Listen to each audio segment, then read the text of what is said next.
perennial gardening is I think I slowly learned in my long career of gardening that perennial is the best. The mostly perennials are coming back every year and they flower in a certain time of the year, mostly springtime.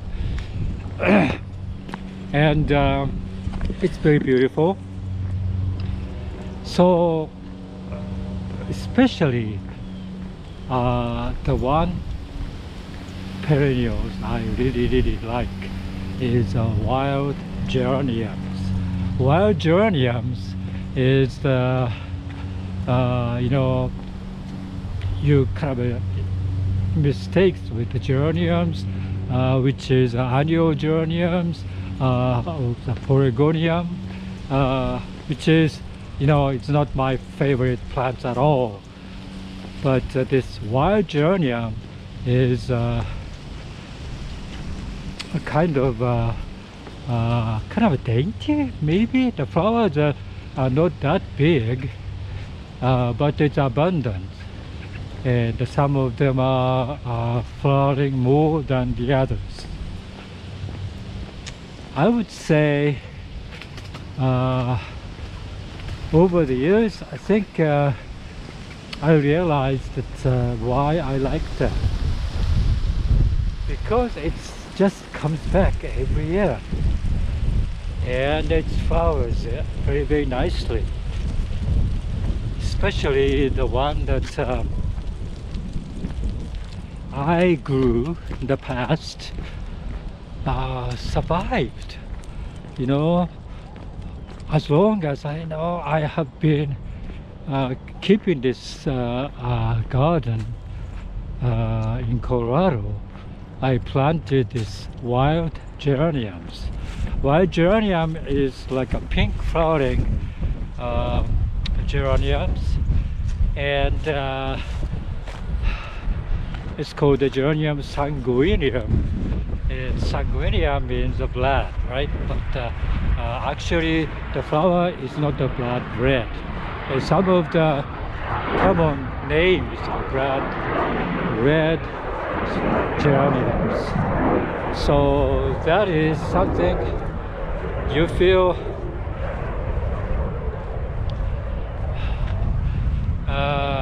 associated with this flower color, but the color of the blood sanguineum is the more or less like a purplish pink, I would say dark pink type of flowers.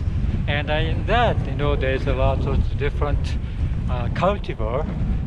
Some of them are more bigger flowers, or some of them are more tinier flowers, and some of them are more blooming than the others. And one, especially in my garden in Colorado, I really loved is the white flowering, the sanguineum geraniums. That only blooms in the springtime very profusely, and it's very beautiful when it flowers. So that's sanguineum geraniums. The other one I really liked is the one that I usually see in the books of coming out of Britain, and they usually features this particular geraniums with the roses blooming nearby there. So essentially rose garden, but they plant perennials among them. And that particular variety is called xerostemon. Xerostemon is like a tall, or maybe 4 feet, 5 feet tall, and the leaves are a little bit big, bigger than the others, and the flowers are like a magenta, big flowers. I finally obtained a particular one because one of the garden center had this psilocybin geraniums one spring, so I got that, and that particular one survived and bloomed every year, and I really love that particular geraniums. And of course there is lots of others, like a war grave geraniums, which is like a, war grave is means like there's a grave site honoring those people who perished in the war. And so war grave means something very romantic, historical, old type of meaning there. And so particular one is like a pink flowering geraniums, and I love that too. And yeah, it survived in my garden, and every year it just comes back, but it's a relatively short time flowering, and that part is not that good. The long time flowering version is the new varieties. I think it came on sale probably, this cultivar is developed maybe, I would say, like a 10 or 15 or 20 years ago, maybe at the most. And it's called Roseanne.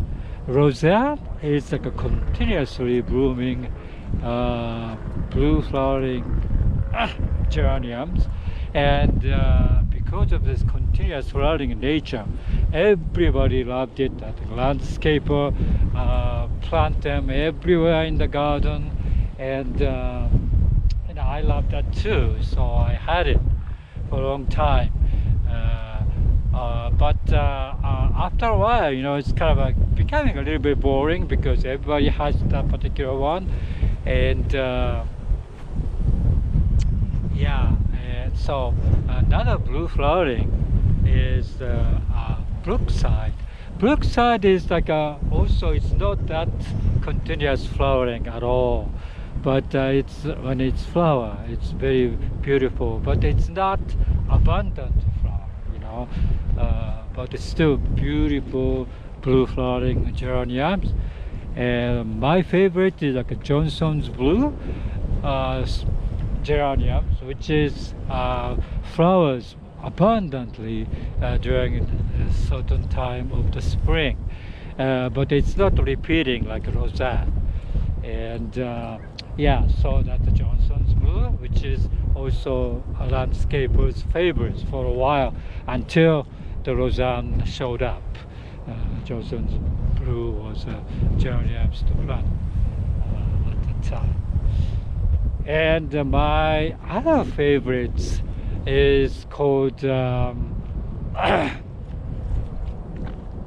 unfocused geranium. Unfocused is like a small statue, but it's like a creeping nature.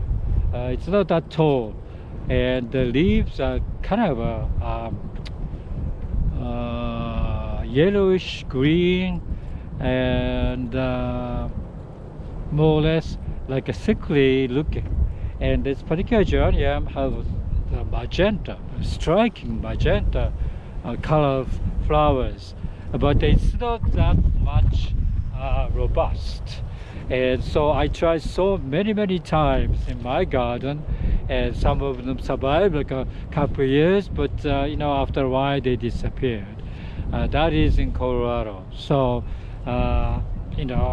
here, for example, Texas, I'm very curious what kind of geraniums can grow here, because summer is like a very hot, and that it's not good for the environment for some of the perennial, I think. So I really have to find out what kind of geraniums can grow.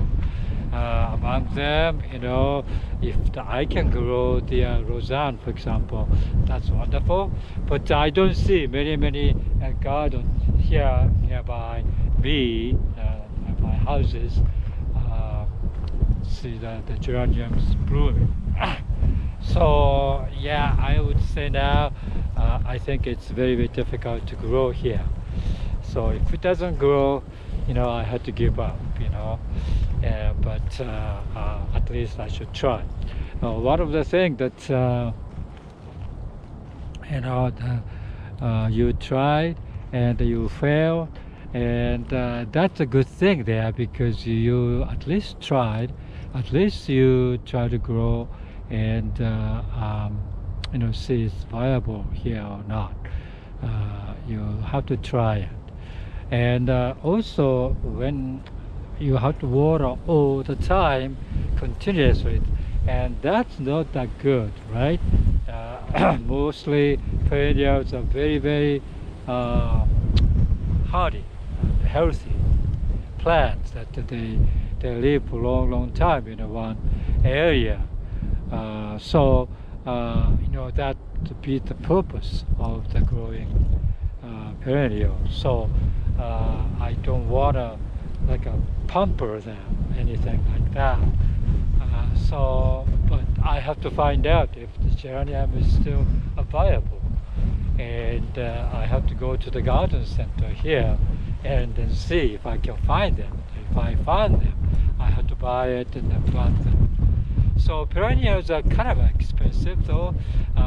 Probably today, I think 1 gallon pots of geranium costs about $10–15 probably.